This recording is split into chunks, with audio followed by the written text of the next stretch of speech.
May dalawang mukha ang pag-iyak sa yumao nating mahal sa buhay. Ang unang mukha ay ang pag-iyak ng may kagalakan sa puso. Ito'y dahil naipakita mo sa kanya bago siya tuluyang mahimlay.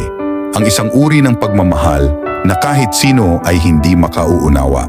Tanging may busilak na puso lang ang makaiintindi sa lahat ng iyong gawa. At ang pangalawang mukha, iiyak ka ng labis-labis dahil sinisigaw ng iyong puso ang sobrang pagsisisi. Dahil hindi mo nagawa ang kaya mo namang ibigay noong nabubuhay pa siya. Gadagat mang luha ang iyong iiyak. Sayang lang yan dahil tanging mga buhay na lamang ang makakakita niyan. Kaya't doon sa mga may pagkakataon pang maipakita nyo ang pagmamahal at kalingang kaya mo pang gawin habang nabubuhay pa sila, gawin mo na.